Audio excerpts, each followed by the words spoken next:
Hola, bienvenidos nuevamente a esta serie de tutoriales de estructuras y clases básicas de un lenguaje de programación orientado a objetos. En este caso vamos a utilizar conectores lógicos y la clase string en Java. La idea es resolver problemas que tengan más de una condición y además cadenas de texto. Vamos a aprovechar la facilidad que tiene la clase string. Es importante que aclaremos que existen conocimientos previos necesarios para que tú entiendas mejor este tutorial. Por ejemplo, cómo utilizar parámetros en los métodos y además cómo poder retornar un valor en esos métodos. Y por último, cómo es la estructura condicional básica en Java. Empecemos. Hasta ahora hemos utilizado una estructura de decisión con una única condición. Por ejemplo, si la nota es mayor o igual a 7, aprobado, si no, reprueba la materia. Pero no siempre las estructuras de decisión tienen una única condición. La mayoría de veces tienen más de una condición. Para eso están los conectores lógicos. Estos conectores lógicos son operadores que se utilizan para formar expresiones lógicas uniendo dos o más condiciones. Ya no estamos restringidos a una sola condición. Tenemos dos, el AND con el doble ampersand y el OR con la doble barra invertida. Cuando en un programa utilizamos el conector lógico AND, solo si todas las condiciones que nosotros pusimos son verdaderas, solo así desarrollará lo que está después del if. Es decir, en este caso, solo si A es mayor que B y además B mayor que C y además C mayor que D, solo en ese caso mostrará el texto A es mayor que todos. Es decir, utilice el conectivo lógico AND cuando un problema requiera que todas las condiciones que usted tiene deben ser verdaderas. En cambio, cuando en un programa utilizamos el conectivo lógico OR, basta que una sola de las condiciones sea verdadero para que muestre la instrucción que está después del if. En este caso, si la primera y la segunda condición son falsas y solo la tercera es verdadero, mostrará el texto que A es mayor a alguno. Con el conectivo lógico OR, si todas son falso, solo si todos son falso, mostrará lo que está después del else. Utilice el conectivo lógico OR cuando un problema requiera que solo una o más condiciones se cumplan para que desarrolle lo que yo necesito. Veamos un ejemplo práctico con el conector AND, un ejemplo bastante didáctico por cierto. Recuerda que primero siempre debes dar una lectura comprensiva al enunciado. Dice así: desarrolla un programa que facilite la organización de un baile. El programa permitirá ingresar la edad y el género del invitado.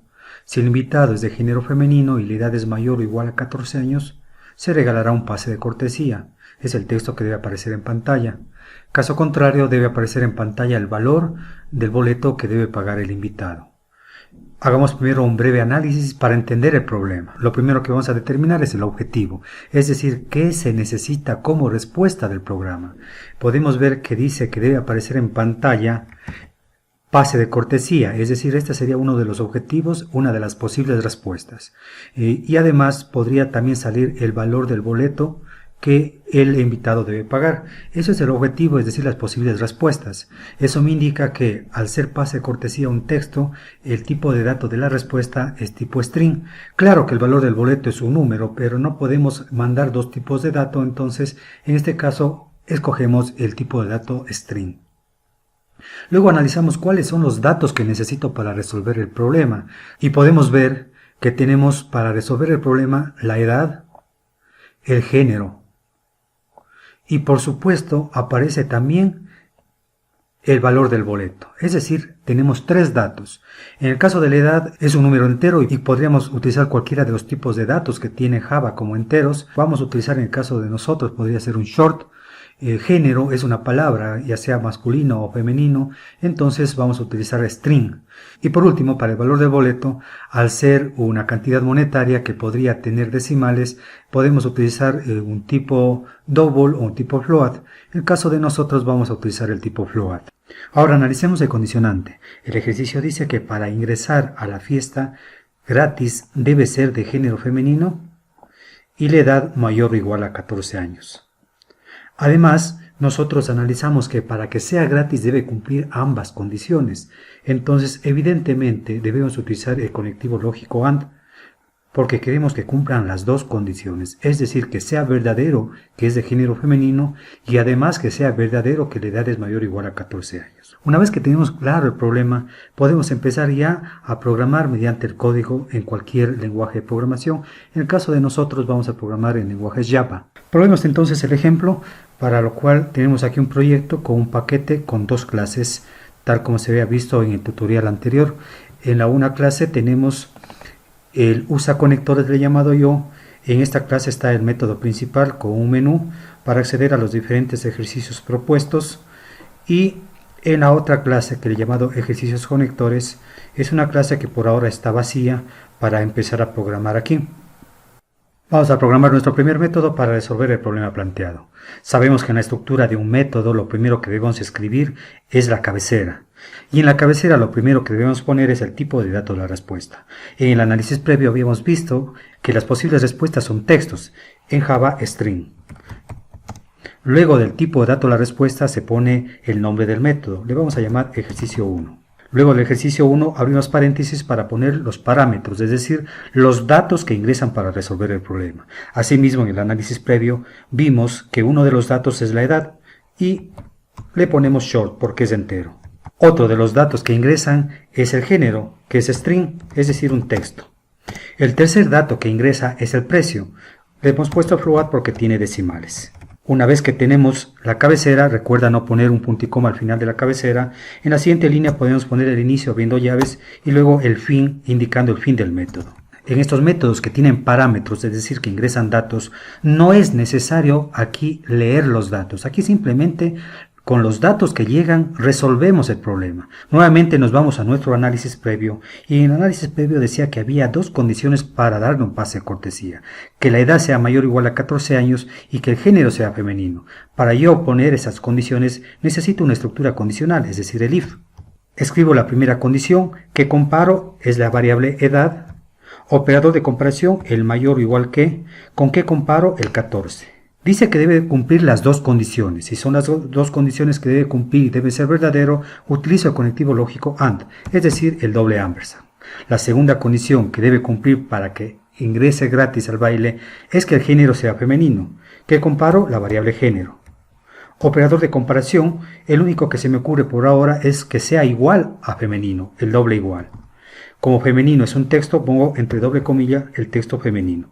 Si no ponemos entre doble comilla, el compilador va a pensar que es una variable y te va a generar un error. Otra vez, no poner punto y coma al final de la condición. Abro llave para el inicio de las instrucciones en el caso de que sean verdaderas ambas condiciones. El ejemplo dice que únicamente el resultado sea que se muestra en pantalla pase de cortesía, es decir, retorno la respuesta. ¿Qué pasa si no cumple una de las dos condiciones? En eso está el else. Si no cumple una de las dos condiciones, debe pagar el boleto, el precio del boleto, y eso lo vamos a retornar como respuesta mediante un mensaje. Y le concateno con la variable que ingresa como dato, la variable precio. Listo, nuestro ejercicio aparentemente está todo funcionando. Sin embargo, fíjate que el IDE de NetBeans ya te da una advertencia a través de una especie de un foco subrayado amarillo. Dice que estamos comparando string usando el doble igual. Efectivamente, string no es un tipo de dato. String es una clase. Y esa clase tiene algunos métodos. Y uno de los métodos nos sirve para comparar si la variable es igual a algún texto.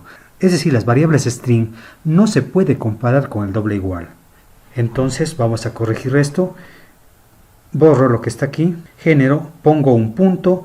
Y podemos ver todos los métodos que hereda género al ser de la clase string. Recuerda que todos los objetos heredan de la clase de la cual se instancia. En este caso, género está heredando de la clase string todos estos métodos. Uno de estos métodos es para comparar si es igual a algún texto determinado. Ese método es equals con E minúsculo.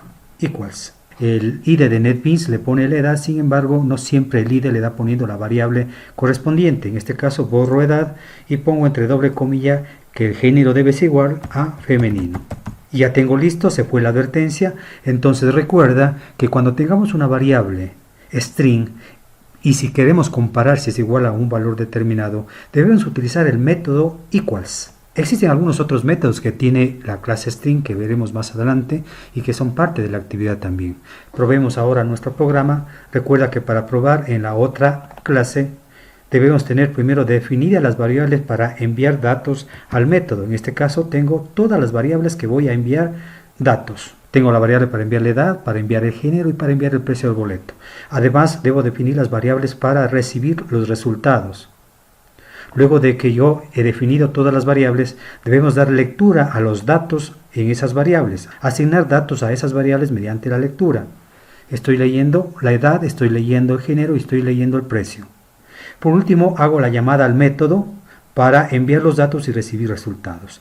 Yo estoy recibiendo en la variable resultado, pongo objeto 1.ejercicio 1 y mando los datos de la edad, el género y el precio que le he llamado aquí E, la G y la P. No necesariamente debe ser el mismo nombre con la que está en la otra clase. Se puede poner un nombre aquí y en la otra clase otro nombre diferente. Lo importante es lo siguiente, que vaya en el mismo orden. Si yo envié primero la edad y luego el género y luego el precio, pues acá debo también recibir primero la edad, luego el género y luego el precio. De la misma manera debe coincidir también el tipo de datos. Si yo el primer tipo de dato mandé short, el segundo mandé string y el tercero mandé float, pues cuando estoy enviando datos, el primer dato, en este caso la E, debe ser de tipo short, el segundo dato debe ser de tipo string y el tercero debe ser tipo P. Es decir, los parámetros que se envían y que se reciben deben coincidir en tres cosas. En número, es decir, si yo envío 3 datos, pues recibo 3 datos. En tipo de datos, si yo envío un float, recibo un float. Si envío un string, recibo un string. Y también en orden, si mandé primero la edad y luego el género y al último el precio, pues cuando reciba debe ser de la misma manera. Primero edad, luego género y al último precio. Voy a probar mi programa, ejecuto, ya está con el menú. Escojo el ejercicio 1, inmediatamente me dice que he elegido el ejercicio A para el baile y me pide la edad del invitado. Voy a poner 14 años y digo que el género es masculino. Me dice cuánto vale el boleto, voy a poner que vale 8, debe pagar $8. Como no cumplió una de las condiciones, es decir, el género, pues me mandó el resultado del precio del boleto. Hemos visto uno solo de los métodos de la clase string. Esta clase tiene algunos otros métodos y es una clase predefinida y especial de Java que está en la librería del paquete java.lang para manejar cadenas de texto. Yo te recomiendo que para entender cualquier método de la clase string, primero debes entender cómo está armado la cabecera de ese método, pues al igual que nuestro ejercicio 1, cualquier método predefinido también ya tiene su propia cabecera. Entender esa cabecera nos va a ayudar a entender qué dato o qué tipo de dato yo debo mandarle como parámetro y qué tipo de dato yo debo definir para recibir la respuesta. Por ejemplo, el método equals para recibir la respuesta es de tipo booleans. El nombre del método es equals, evidentemente. El parámetro que ingresa es tipo string. Es por eso que en nuestro ejemplo nosotros le mandamos como dato la palabra femenino entre doble comilla porque es tipo string. Este método nos devuelve verdadero en el caso de que la cadena que yo estoy comparando dentro de los paréntesis es igual a la variable que yo estoy poniéndole acá.